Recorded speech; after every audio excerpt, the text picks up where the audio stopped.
Power people. What's good, Power people? This is the Power Living with Purpose podcast with David C. Henderson, and this is the health tip of the week. All right, I was previously uploading them and recording and uploading them. Now I'm just gonna go live and try it this way. See how this works. See if it works a little better. All right, and okay, so this week's tip is called the health benefits of regular cold exposure. All right, let me get something going here. Okay, there we go. All right, now, now the health tip this week's sponsor is American Health and Fitness Services. We bring the fitness center to you. Virtual services, diet and fitness services available nationwide. In-home and on-site services for individuals and locations in the central Alabama area, and that is also expanding to eventually all 50 states. All right. Now, when we were all grown, and the website is www.americanhealthfit.com. Again, that's www.americanhealthfit.com. Probably gonna have a new website soon, but that's the one we're using for now. All right, so let's see. Good, they're up and running. All right, now when we were all growing up, our parents typically told us the same thing when weather got cold. Make sure that you bundle up so you can stay warm and not catch a cold. Therefore, whenever we see somebody out walking around and they don't seem like they're dressed warm enough, we might think that they're going to be sick as a result. Now, this is just traditional thinking, it's commonplace. However, modern research may now beg to differ and say, no, it's not what y'all been thinking is actually wrong. So, because the thing about modern technology is when scientists or researchers do something, they learn something, they can share it out faster, it can get published faster, it can go out, people can start trying it out and seeing how it works in their lives. And at this point, the research on cold exposure is now irrefutable. There's no doubt about it that the human body benefits tremendously by purposefully being temporarily exposed to either cold water or cold air, either every day or on a regular basis. And I'm not talking about for a long period of time. I'm talking just about short periods of time. Now, the old saying goes, there's nothing new under the sun. And actually, there have now been ancient scrolls dating back to 3000 BC that suggest the health benefits of cold exposure. All right, I guess they saw who was being cold and who wasn't, and who was getting sick and who wasn't. They figured it out 5,000 years ago, 3000 BC. All right, now fast forward to today, the sports performance or athletic training industries have also known about the benefits of cold, because the professional athletes, college athletes, they'll take ice baths after the game, and they've been doing that for decades because they know it reduces the pain and the swelling, and it can lower inflammation in their joints and everything. I remember I went to a conference one time, and the athletic trainer said, like, that's literally one of the best things you can do for the body is take an ice bath on a regular basis. All right, now the average person doesn't go through those type of extreme workouts where you would be stressing your body that much, but you can still benefit from being cold every day if you want to take an ice bath, or if you want to just do something a little easier like the cold shower, where you take the water and you gradually go a little colder, get used to it, then for the last few minutes you're cold, and then you get on out. Or whether you want to go outside in the air, in the cold, in the morning for 5 to 10 minutes, walk around, whatever you're doing, do some stuff out there, come on back in, you'll be wide awake, I guarantee you. And then I'm about to get to the health benefits of the cold. All right, so now the thing is about exercise is that when you do your exercise, do any type of exercise, you're going to build your heart and lungs, because your blood, you're getting your heart rate up, you're strengthening your heart and your lungs. So during the process, that's what happens. But after the process, that's when you strengthen your muscles, because they're recovering from the workout, and that's when they actually get stronger. They get challenged during the workout, but they get strengthened after the workout during the recovery process. Same way is with the human body being exposed to cold. You're being challenged, and as a result of that extreme challenge, your body having to adapt to it is what is going to give you the following health benefits. All right, number one, less swelling or inflammation in any joints. Now, you can look on the internet and you can see people who are still running who are long distance runners all the way in there, 80s, 90s, even over 100. And that means that they've been living a type of lifestyle that keeps inflammation down.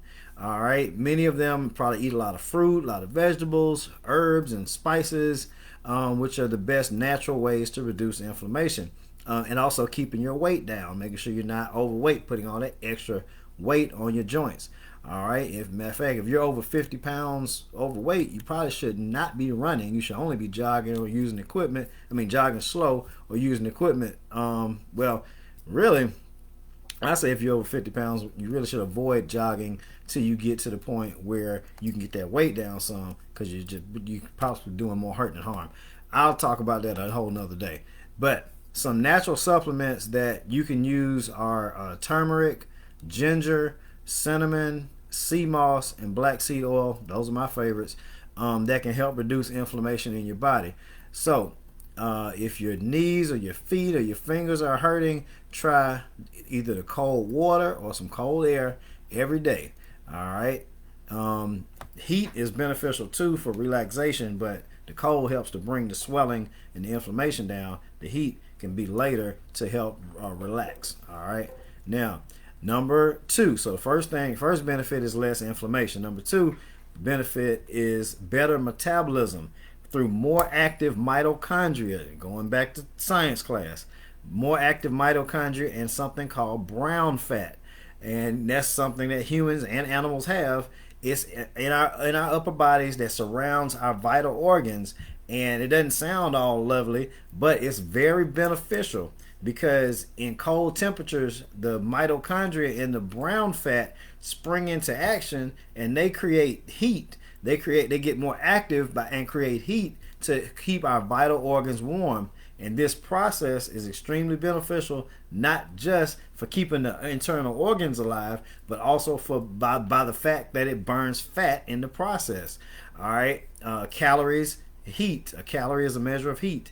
All right. Numerous studies have shown that daily exposure to either cold water or cold air makes the body have more active brown fat, which in turn burns more calories, and the active brown fat helps you to keep a higher metabolism on an everyday basis, long-term metabolism increase, not just temporary. All right, and improve your heart health because of the circulation that it has to go through during that high intensity time when you're cold. All right, now the next one. All right, better blood sugar retention. Now, when diabetics were taken through these clinical studies and exposed to cold water or very cold air, it showed very impressive improvements in their blood glucose metabolism, which left no doubt about the benefits of daily cold exposure.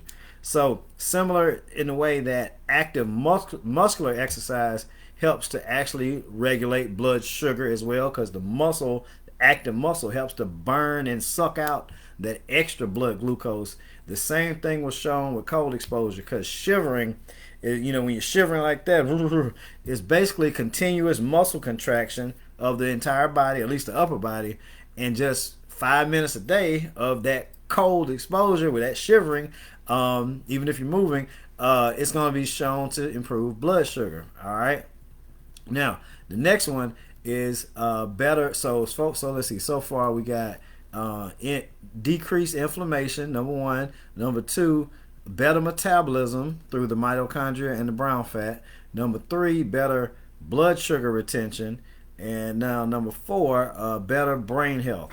All right. Now, last but not least, this was surprising a little bit, but basically it makes sense when you think about it. When you have the fight or the flight experience, your body's in an extreme circumstance, so your brain has to come alive quickly and it rescues you by producing various chemicals that help you to survive the experience. All right. So so when it's a temporary challenge to your body that is not traumatic, your body responds positively by finding a solution to get to overcome that situation. In case of being cold, your brain got to go through the process of realizing what's happening, tell the mitochondria, get the brown fat going, let's get some heat going to these internal organs. All right. Now, by challenging your body and your brain every day, from exercise to cold exposure to brain games to puzzles to watching and listening to educational things, all of that stuff, not just the watching the shows that just keep you entertained for hours and hours at a time, but they're not really like challenging your brain to think about new things and so forth, or to learn new things, just watching people do stuff. But anyway, so challenging your body and your brain every day make your body and your brain stronger and smarter. So health, in addition to exercise, cold exposure is one of those things that can tremendously improve your health and your overall health and your brain health. All right, and your metabolism. So next week I'll do a part 2, and I'll talk a little bit more about cold exposure benefits, a little bit more in depth. Until then, have a safe, slightly cold, healthy, and blessed week. Stay powerful, my friends.